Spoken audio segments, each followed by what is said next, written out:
How do you properly screen tenants, for landlords? A good tenant is one who has the ability to pay and who has not just the ability now, but a sustainable ability to pay, but also has the ability to take good care of the house.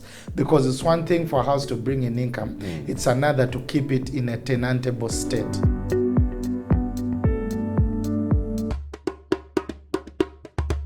Play it loud. Play it loud. Play it loud.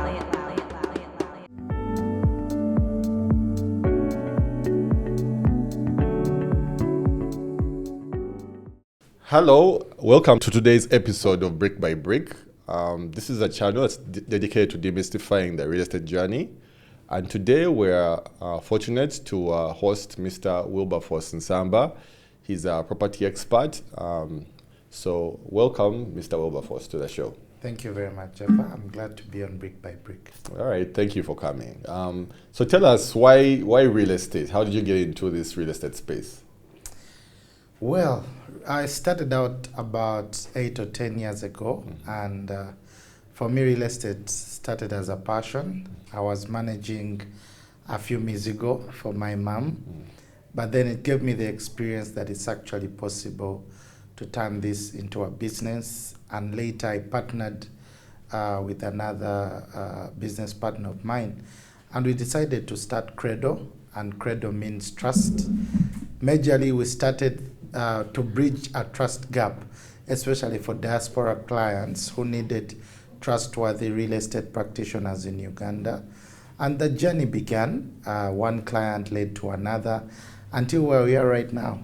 Yeah. Okay, all right, thank you very much. So today we want to educate our viewers about property management. Yes. So please highlight for us, one, the different services that your company offers, yes, and then we'll delve deeper into property management. Thank you. My name is Wilberforce Nsamba, as mentioned. I am a certified international property specialist, and I am a certified property manager, and I'm now undertaking my course for becoming a facilities management professional. But I'm also a certified realtor by National Association of Realtors of USA, and I've done real estate for the last 10 years. I lead a team at Credo, Credo Management Limited. It's an East African brand, award-winning real estate firm, and we do just about 4 things. We do real estate advisory, where we help clients make smart real estate investments. We also do real estate agency, which is the buying and selling of real estate. Because we are certified, we know what to do throughout the whole buying and selling process. We do property management, and we also do facilities management, and we are certified to do all that. All right, so what exactly does property management entail? Yeah, so I feel happy talking about property management. Yeah. So property management, I'll start by saying we need to look at a property having a life. We need to look at a property as a human being. It has a start date and an end date. So that's how property is, and we need to look at it that way. So property management starts from the design phase of a project to its actual disposal. All that is property management. And we usually now say we want to see property management and facilities management being involved from the onset of designing a property. Okay. Many times they bring us at the tail end to manage what has actually been constructed. And there's a challenge that many properties are constructed, but they are not functional. You can't maintain them, you can't live in them, they are not workable. So we are saying property management needs its own agenda and focus right from design to advise you how you can do a property that is not just beautiful, but livable, maintainable, sustainable, and giving it a long life. Like it is for a human being. Yes. If you do some things the wrong way, you can cut your life short before the time has come. Then what's the distinction between property management and facilities management? Because you seem to present them as different fields. Very good question. Yeah. And I like to demystify this, that in many of our African economies, property management and facilities management are taken to be one and the same, and yet they are different. Property management deals with the commercial elements of a property. marketing the property, finding the right tenants, screening tenants, legal compliance in terms of tenants agreements, collection of rent, management of taxes, and tenant relations, managing the onboarding and the outboarding. That's majorly the commercial elements of property management. On the other hand, facilities management is about the operation efficiency of a property. It has nothing to do with whether it's bringing in income or not. That's the concern of property management. Facilities management looks at the life of the property. How is it taken care of? How is everything working together to make this property stand? The HVAC systems, the plumbing, the gates, the electrical, sustainability, alternative energy solutions. Now that's facilities management. Okay, that's majorly the distinction between the two. Okay, that's good. I mean, even I didn't know that distinction. That's we have brick by brick, to demystify. So that we learn and demystify things that matter. So let's talk about tenant management and demand. Yes. So what kind of tips, or how do you properly screen tenants, for landlords? What kind of things should landlords look out for when they're screening tenants? So tenant screening is key. To get value from your property, to optimize return from your property, you need to have good tenants coming. And who is a good tenant? A good tenant is one who has, like the banks say before they give you a loan, a good tenant is one who has the ability to pay and who has not just the ability now, but a sustainable ability to pay, but also has the ability to take good care of the house. Because it's one thing for a house to bring in income, it's another to keep it in a tenantable state. So a good tenant is one who has both those abilities. Now, how we manage to screen is that we've already put up systems and processes. What I didn't tell you is that we are now ISO certified. And that means that we have international global standards that guide how we do this job. So there are international ways of screening tenants. They fill up application forms, they give you referees, they tell you where they work, they tell you their past rental experience. We look at all that as we qualify a tenant before we onboard them into an estate, and that is key. We do background checks on them, and surprisingly we've failed to give many houses because of the background check, because of actually seeing where they've been staying. We ask them for the LC letters, national ID registration. If they are foreigners, we get to know the detail of how do they enter the country, for what purpose are they in the country. They must present their valid passports and work permits and everything, just to know that we are dealing with the right tenant. So we have a very vigorous screening process that helps us to get the right tenant who is sustainable, will stay in the property long term, and also maintain its property value. Wow, that's quite intense. Yes, now, are you referring mostly to the high-end properties that you manage, or let's also think about the let's say lower end or medium? Do you do this across the board? Is this a good practice across the board, or is this kind of screening usually done on high-end properties? Okay, I'll look in camera and emphasize this. Property management is for every property. It does not matter whether it's low end or high end, whether it's a house of $200,000 to one of $5,000 a month. The screening should cut across, because whoever has invested their money, whether it's a low-end or high-end property, they want to get value out of it. They want it to be well-maintained, sustainable, and bringing in income. That's why the quality of tenant, even for the low-end, matters. So it's not only for the high end. We do screening at every level, because there are gauges and quality of tenants at every level. So our standards cut across whatever property portfolio. But do you make sure everything is legal? Because, for example, I would assume that when you're screening, some landlords might want you to, let's say, put off or discriminate against some people based on their race. Do you see that happening? So when you're screening, I mean, to what extent do you also make sure that you're following the laws of Uganda? Because imagine a landlord tells you, hey, I don't want a person from this tribe, I don't want this. So how do you navigate that? Very good question. Everything we do is by the Landlord Tenant Act of 2022. That law clearly specifies the relationship between a tenant and a landlord and what should be followed. And one of the clauses there is that we should not discriminate tenants on race, sex, religion, or whatever kind. So we follow that. It is key. Yeah. But also in terms of data protection, we subscribe to the data protection governing bodies of Uganda. So we make sure that all the data that we gather from the tenants is used for the purpose of the tenancy. So we are compliant with the laws of Uganda that govern landlord and tenants relationships, but also those that govern data management. Well, let me throw you this is interesting question that someone asked me. Let's say some people are doing one-bedroom apartments, so you're managing those. Is a landlord free to say that, hey, you know what, I don't want, let's say, you to have more than X number of people in the apartment? Because, for example, can they restrict and say, I want a maximum of 2 people? I don't want, let's say, X number of kids in it. Or is that discriminatory as well? Well, that's not discriminatory, but at design level, every property in the world is designed to take a specific number of people. When we are designing projects, the first thing we talk to clients about is what is the use, the purpose. So the purpose of the property design dictates the design that you make. Now, the facilities you put, such as septic tanks, drainage systems, all those are dependent on the number of people that are going to be using that property. So the restrictions on number of people don't come out of discrimination. They come out of long-term sustainable use of that project. I'll give you an example. Many properties now, we've seen them, especially in the high-end areas, Naguru and Kololo. They were constructed as residential homes. They've been turned into restaurants and bars. You see that?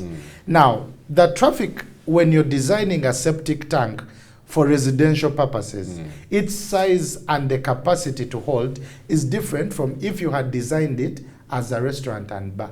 That's why we see many of them now, after time, you have to redo that drainage system because it wasn't designed to take that much load of a bar and restaurant. It was instead designed as a home that has 5-6 people. So that's why we come in to say we have restrictions on numbers to make sure that whatever we provided for is the use that's actually happening. That's why in the tenants agreements we specify this property is for commercial use, this property is for residential use, and we expect that whichever tenant comes in uses the property for the purpose it was intended for. Thank you, Robert. Let's now move to financial performance. So a person using a property manager versus doing it themselves. What are the pros and cons? Because the typical person might be like, oh, let me manage myself, I'll save money. So what kind of financial advantages and disadvantages are there for a person using a property manager such as yourself? What value do you bring financially? Very good question. The first value I'll talk about property management is peace of mind. And there's no amount of money you can attach to peace of mind. Now, people who decide to do it themselves is that they also choose to take on the risk, the headache that comes with managing for themselves. If you have a block of apartments, not just one, 12 of them, you have the headache of looking for 12 tenants, doing yourself 12 tenants agreements, sending 12 invoices per month, reconciling 12 payments and more because you have utility bills which are also monitored, and then you have 12 complaints coming in about that particular estate. Driving there to check, I guess. Exactly, driving there to check, and tax compliance is on you, and everything that comes with it. Legal compliance, tax compliance, check-in and check-outs. And it's a process to find a good tenant. All the screening is on you. So the biggest value that we offer property owners is the peace of mind, that you're able to concentrate on your next investment as we derive value for you on your already existing one. So when you ask me the financial values, they are also there. When you hire a property manager like myself, we charge you one fee, one management fee, say 10% or 5% or whatever we agree. And in me, you're not getting just an individual. you're getting a team. So on my team, you have a legal person, you have a lawyer who makes sure that you're legally compliant, you have an accountant to make sure the numbers are done well, you have a tax advisor who will advise you on real estate tax, you have a valuation person, you have an engineer, structure and civil engineer, so all your works are well supervised and estate value well driven. And so you're not just paying one person to run around. That's why I usually find people who have hired relatives, a wife, a child, a cousin, and I tell them even if they are an engineer, they are not a tax person, they are not a finance person, they are not a property manager, so they can't understand the trends, but also they are not legal, so you will have legal loopholes on your property. So hiring a manager in the long term is cheaper because you're only paying one firm but getting 10 services under one roof on one paycheck. That's quite interesting because the assumption most people have about property managers is that you're hiring someone to be at your building. And maybe you might find that maybe your firm is distinctive, whereby you're offering all those services. I guess the question would be, are all property managers offering that wide scope, or is it top firms such as yourself? So, not everyone who purports to be a property manager is actually a property manager. And you as a client, you should ask for credentials. Credo management is certified. You need to ask for certifications, professional experience, background checks on that firm. Many are purporting to be, yet they are not. Do they have an office? How much of properties have they managed? What is their experience? And what is their exposure? You know, so it is indeed true that not every property manager will give you the service that we give you, because not everyone has the same certification and the same team setup like we do. Yeah. So as a client, you must do due diligence like you hire any other professional. You must ask for training, qualifications, composition of their team, among others. And that's, like I said, even I, with my experience in real estate, even I didn't know that property managers give that 360. It is. Yeah, for me, I assumed that property managers just come to your building and collect rent. No. I didn't know that a good property manager should have that entire, It's more team. than collection of rent. So that means from a financial perspective, which was the key theme, a person ends up actually benefiting much more. It's much cheaper to hire a property manager than running around yourself. Because when you get a tax issue, you'll hire a tax consultant. When you get a legal issue, so it ends up being expensive running it yourself than handing it over to a property manager who takes on the entire landlord's hat on your behalf. Wow. So let's talk about maintenance and preserving asset value. Yes. So in your day-to-day, what kind of things do property managers do to make sure that the building facilities are kept on point? Very good question. So in property management at my firm, we've arranged ourselves two-way: property management and facilities management. And now we are making them distinct. And I would think it's the approach any landlord would take. So we give you services that are under property management, like I mentioned them earlier, which are the commercial services: filling it up, collection of rent, tax, accounting, reporting, etc. And then the facilities management arm, now which focuses on the repairs and maintenance. And that's a team that is developed for that. We have engineers and experts and assessors. All those are part of the team. Now, how do we do it? We have different types of maintenance schedules that we use. There's preventive maintenance, there's predictive maintenance, and there's reactive maintenance. And we do all that. In predictive, every start of year we predict and know where trends are going and what may be needed. We look at risks, exposures, and plan for them. That's the same as the advanced maintenance, okay? That is not the reactive. That one is advanced and planned prior to when works are going to be done. So every start of year we sit and go through your maintenance plan for the year, repairs, maintenance, and facilities plan for the year. We hope that this year we'll be able to repaint, but we even give you earlier and say this project needs to be painted every 3 or 5 years. We'll check on the plumbing this much, we'll do a fumigation in this period. So that is the predictive kind of maintenance planning. Then the reactive one is where issues happen, they are reported, and we come in to solve them as and when they happen. So like any other property that is being used and occupied, issues will come up. Taps will break, septic tanks will fill up, leakages will come along, dampness on walls and all those things. Those are classified under the reactive. Once a tenant reports to them, so we have a CRM system where tenants are able to report things. We capture them, assign them to service providers, get the quotations, verify, get the work done, report and account. Wow. Those are reactive. Then the proactive ones is where we plan with you and say, we need to repaint, we need a septic tank done, we need fumigation done. What do we start with? In that way, we plan and say, okay, in 2026, we'll paint. Then when we collect some money in that year, we'll focus on doing a new septic tank like that. That's how we plan for the long term of your property. But also, let me tell you something, Jaffa, interesting. Yeah. Before we take on a property, or standard practice in facilities management should be that we do an age analysis of every facility of your property. If we come here and there are ACs and there are doors and there are sewage system and drainage systems, we should be able, as we take on the property, to give them an age.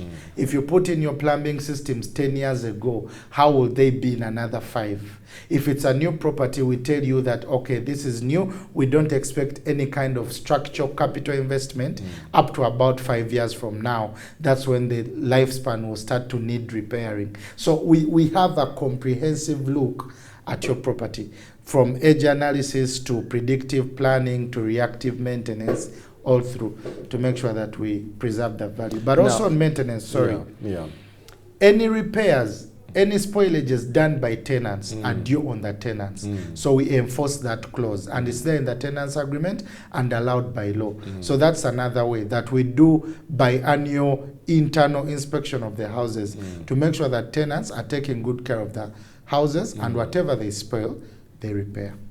Wow. So now this, like we mentioned, this is a bit different. It's facilities management. Yes. Now, do most property managers in Kampala now charge an extra premium if they're offering both property and facilities, or is it still within that 5 to 10% range?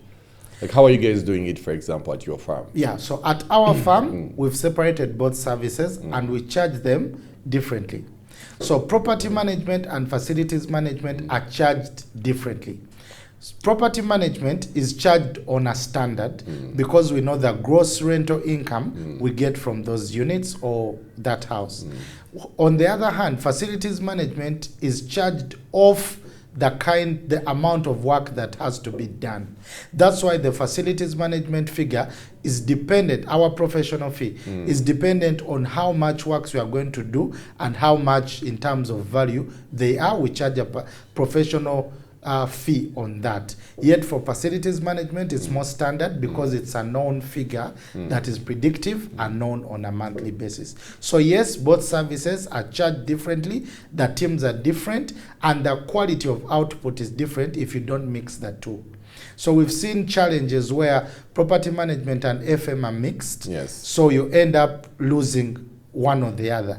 You're very good at collections, very poor on repairs. Very good on repairs, very poor on collections. So to solve that, we separate the two arms and make sure property management accounts for that property and facilities management does also its own accountability. So would you say, for example, under facilities management, let's say if I have a septic tank that's broken, so would you typically charge a percentage of the actual repair?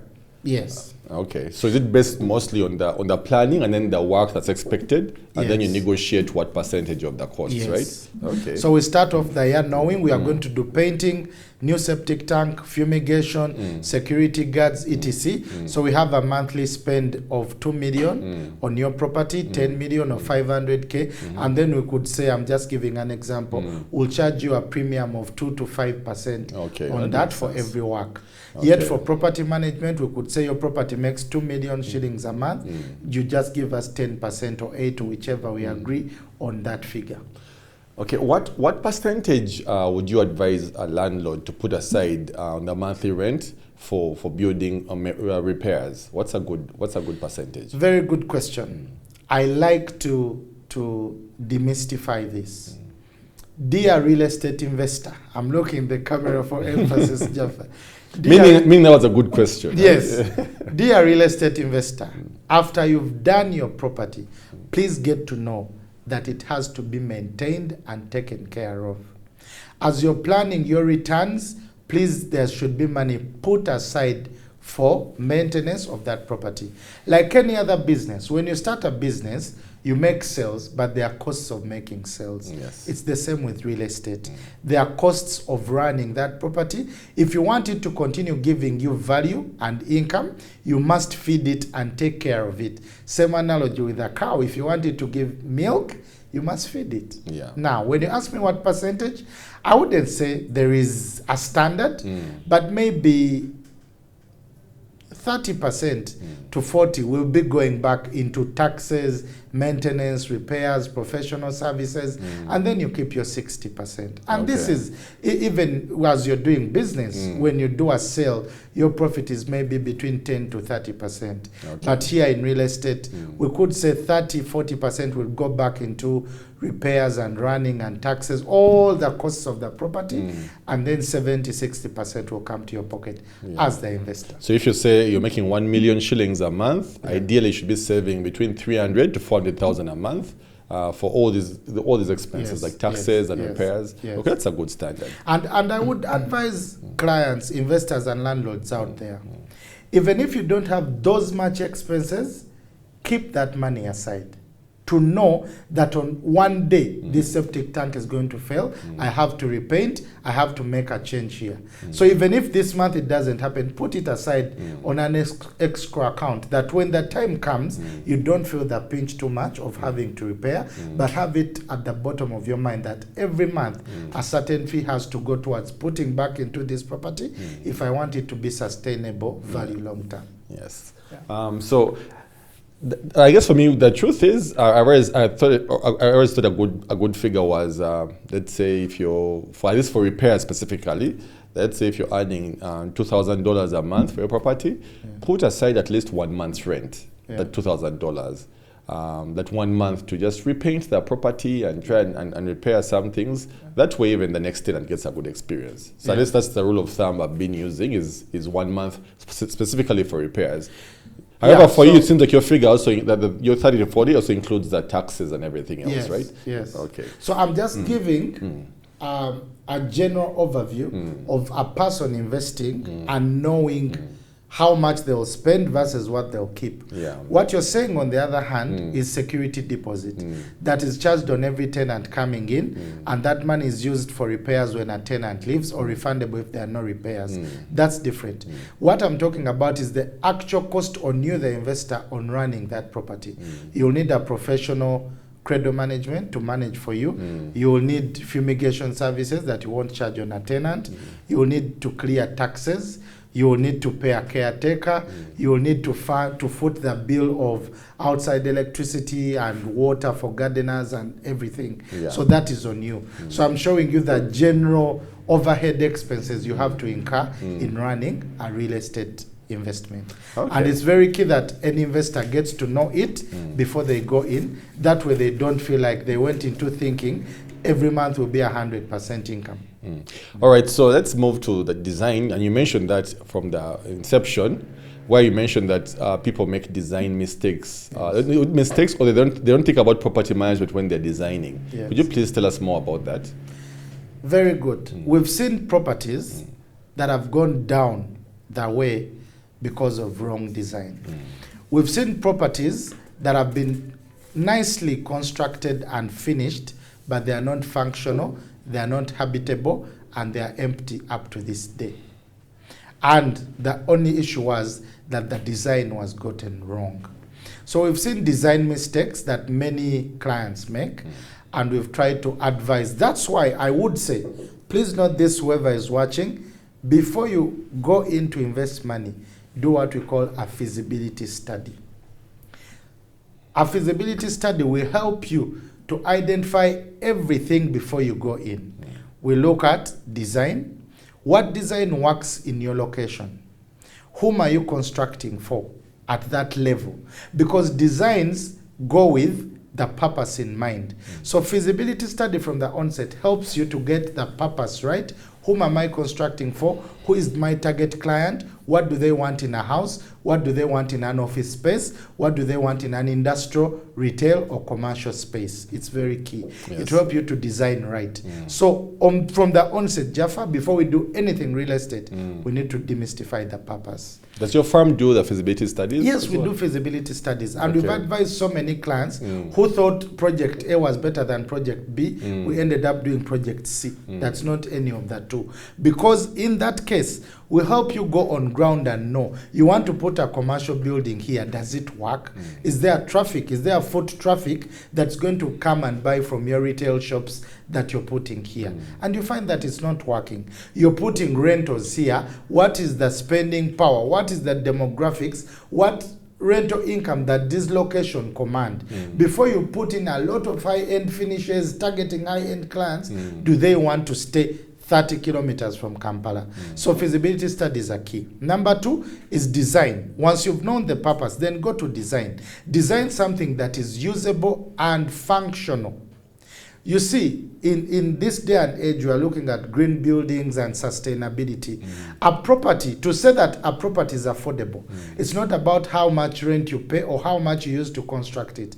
Affordability looks at the lifetime cycle of that property. When I'm in that property, how much do I spend on water? How much do I spend on power? Many people don't see those things, but they are design issues. If you design a house with insufficient lighting, meaning the tenant in there will have to have lights on 24/7, and that is a cost that's not sustainable on the tenant. So these are the design things we are talking about that investors, architects, developers should look at as they design. If you're going to put retail shops on 5th floor, 4th floor without a lift, who is going to climb stairs up to 4th floor to just buy a shirt? That makes sense. So these are design issues that have rendered properties vacant just because they didn't do a feasibility study and they got the design wrong. If you're putting up 4-bedroom apartments in an area that's speedy and the population is for youth, meaning you designed wrong, you didn't design for the demographics of that area. So those are the design issues I'm talking about. When you involve a property manager from the onset, we can tell you what works, what doesn't work, what should you design, what's functional, what will bring you money. Look at real estate as a business. You're in it to get the money, not to waste it. Wow, that's so insightful. So let's flow over to legal risks. What are the typical disputes that arise between landlords and tenants? What kind of legal disputes usually come up? Very good question. We are glad as the real estate sector that the Landlord Tenant Act came in, and we hope that the real estate bill is coming to fruition soon. Laws help to govern things from the onset. For example, the Landlord Tenant Act is very clear that if a tenancy is above 500,000 shillings, make sure you have a written tenancy agreement. Now, the tenancy agreement is the chapa between a landlord and a tenant. It governs that relationship. Please make sure you get a tenancy agreement, and it should be very clear. The tenancy agreement doesn't have to be big, but it has to capture all the main elements of your tenant relationship with your landlord. The tenancy agreement, Jaffa, surprisingly, does not only protect the tenant, it protects both parties, both the tenant and the landlord. The legal issues we've seen have come from both ends, and mainly they arise because of unclarity in scope of work. Who had to do what, when? Uncertainty in pricing. Did you agree? When they give you an increment of rent and you do not complain, you read that WhatsApp message or read that letter and put it under the shelf, and next month they bill you with the increment, then it is effective, because the Landlord Tenant Act says if you do not agree with that increment, you write back to say no. Once you keep quiet, then it will be enforceable. When you're entering a house, who is in charge of repairs? When? What does your tenancy agreement say you should pay? When? When, in case you don't pay, what happens? All those things are clearly specified in a tenancy agreement, especially if you use a professional. So most of the legal issues, if you ask me, have come around scope, who should do what, have come around termination terms, We didn't agree how you will terminate me or when I'll leave. The vagueness of tenants agreements has caused most of the issues. Do property management firms help people with those agreements? That's my number one job. Because sometimes the reason why people don't do these things is they're scared of lawyer bills from lawyers, being so high in doing these things. Okay. So how reasonable are your fees as compared to law firms, or are they, I'll answer it this way, dear viewer. The cost of a lawyer to draft a tenants agreement for you, whether tenant or landlord, is cheaper than the legal cost you will incur when you're fighting. So let's look at it that way. The cost of a property manager drafting for your tenants agreement is cheaper than when you go to court to chase your earned money, or when your things are confiscated by your landlord. Okay. Or when you have a stubborn tenant who has not paid for 1 year and has refused to vacate. So from the onset, let's have a property manager guide you. Once you get a tenants agreement, give it to a professional, a lawyer or property manager, to review it on your behalf, whether a landlord or a tenant. In case there is no tenants agreement, you as a tenant suggest to have one done, or the landlord. That way you're protecting yourself. It's not about cost, it's about being legally protected. Now, tenants agreements help protect both the landlord and the tenant. Insist on getting one. If you can't, go to your lawyer friend, property manager friend, come into Credo, will guide you on how to get a winning contract. And this is not only for residential tenants, Jeff. I want to emphasize it. Many issues are actually happening on commercial tenants. Okay. People who take up offices and COVID hits and aid from abroad stops. You had gone into a long-term lease agreement, already contracts are signed. What remedies do you have? How do you come out of that?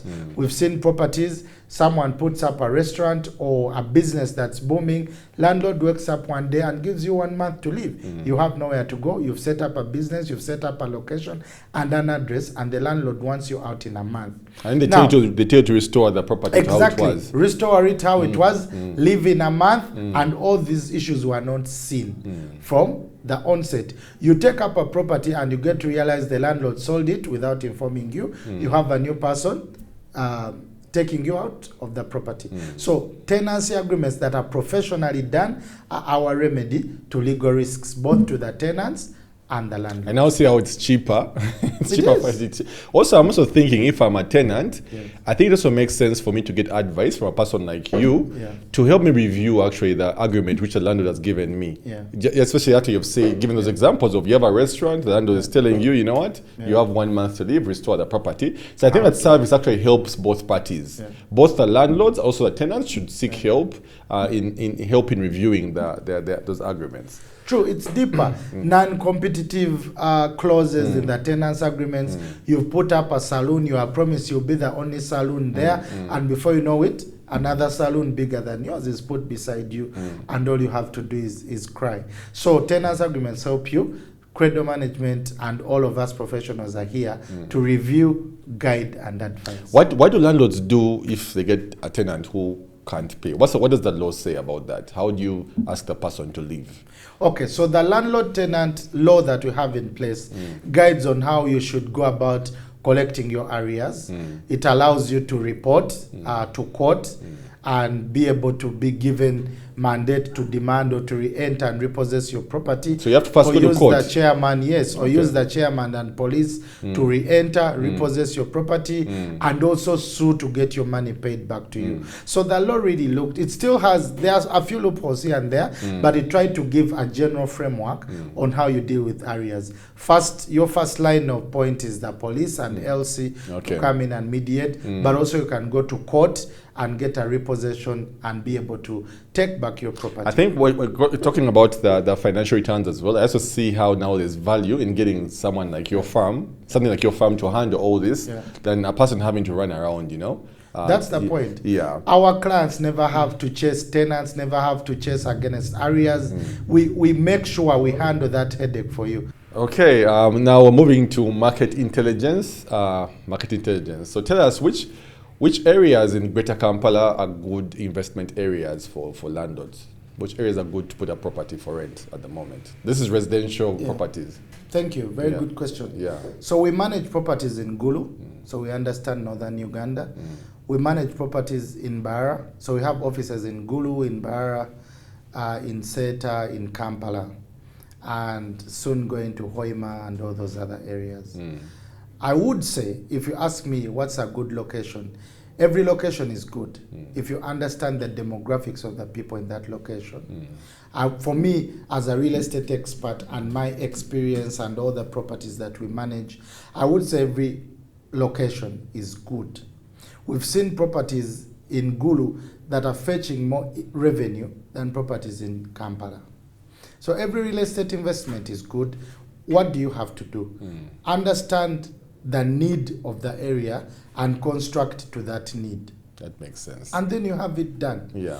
For me, the challenge I get is that you go in an area where a one-bedroom house only commands 300,000 and you finish it and you invest in money to the level of one that would fetch 700,000. That's why investors are getting frustrated. So let's understand the location, what are the demographics, the spending power of that location. We design something that fits within that budget range. Then as the areas grow, they command different finishes and quality of properties to command higher revenue. All right, thank you very much. So, in terms of the future of property management, what do you see this profession entailing in our market? Do you see it growing? Do you see more landlords adopting property managers? What is your opinion on that? Property management is the way to go. You can only eliminate it at your own peril because it works for everyone in the sector. Because you have one firm that handles all your headache and gives you peace of mind and takes on the landlord's role on your behalf. So the future is property management because as an investor, you want to do so many things other than just sitting on one investment that you made. So property management is the future, and I encourage every investor to get a property manager and involve them from the onset. That way you have freedom to invest in any part of the country because you know that there's a property manager that will help you overlook all your investments in one pool. You receive all your money in one pool. I think that's the professional way of doing it, and it is the future if we are to grow a vibrant, active property market. But also for tenants and renters, it's very good that you rent through a property manager because they're your advocates. They are able to plead your case on your behalf. And then for investors, what potential do you see in real estate for them in our market? Is it still an attractive area for people to invest in? Real estate in Uganda, given other competing things, because right now, people have other hot things that have come up like unit trusts, bonds and bills. So how do you compare that to real estate based on your experience? From my experience and how I see the market, real estate is the way to go. I would say Uganda is now the best country to invest in real estate right now because of the obvious reasons. We have a population demographic of a very high growth rate in population, but also we have a very young, vibrant, middle range people who are working and they demand real estate. We already have a big real estate housing deficit, so you find that whichever typology of real estate we are doing now is working. I'll start from student housing. We have a deficit of student houses. People are studying in Makerere and they stay as far as Kira. Wow. Only because there are not enough hostels or rentals near or within the university. So that's a very big opportunity for investors to come and put money. After they've finished campus, what are they looking for? They're looking for studio apartments, which can be 250K, 300, 400, up to 500K. Nicely done studio apartments. That's where a youth will start out. And that's now the biggest population. Meaning that's a very good one for investors to put in money. In any location, we have that demographic right there that needs that. Then next, after they've left a studio, they've got a girlfriend or married before children, they need a one-bedroom apartment. And that's also another huge population number that we have right now. Meaning one-bed studios are also working. Now, one-bed houses are also working right now. 2, 3, 4 bedroom houses are also working, because as the family continues to grow, they are moving on to the next thing, which is definitely 2 bedrooms, 3 bedrooms, and 4. And you find that many people now in the Ugandan context are preferring convenience and near to the city. So when you ask me, for investors who are asking, is it still safe to invest in the urban areas near the city? Very much so. Even if they are smaller units, all people now want is convenience to go to their place of How about work. investing in plots?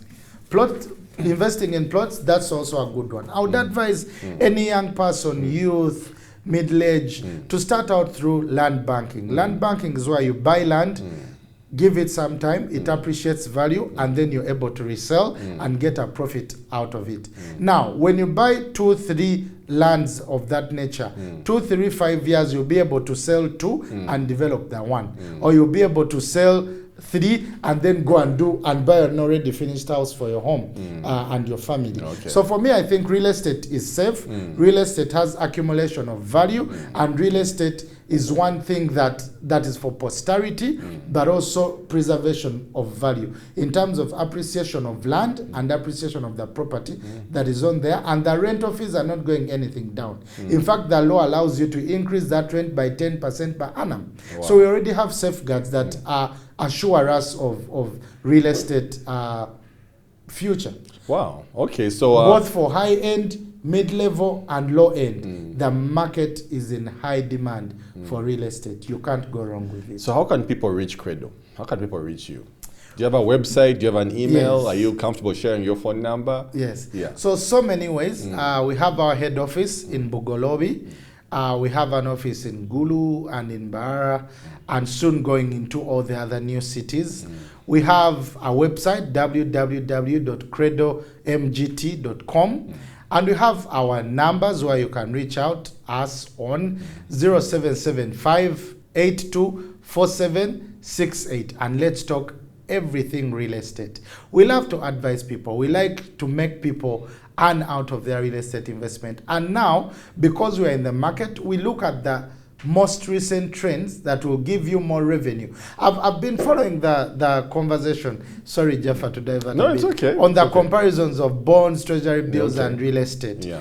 And most of the people who are comparing those portfolios are comparing the traditional real estate models. We now have new real estate models where people on 12 decimals are able to put up 15 studio apartments, and they're getting income that is in the range of about 20% per annum, which wasn't the case for real estate. It used to be 8% maximum, 12% per annum, or 10. Yes. But now we are seeing even residential properties giving you up to 20% return or even above per annum. If you get the location right, the design right, and you build for the right population, the right demographics, you can even go up to 25% per annum on your return on investment in real estate, which you won't get in any other portfolio. And that alone, you've not added the value appreciation of that property and the rental increments that happen over time. Even if you took off the 30% of maintenance that I talked about, you're still above any other portfolio of investment. So for me, it's a no-brainer. Real estate is now and the future. Wow. So we've been very fortunate today to host Mr. Wilberforce Nsamba. He's a very experienced property advisor. And as you can see, he's very, very passionate on the topic. So again, this is Brick by Brick. Thank you very much for watching this show. Please share the knowledge, please like and subscribe. And until next time, have a good day or evening wherever you are in the world. Thank you very much. Thank you.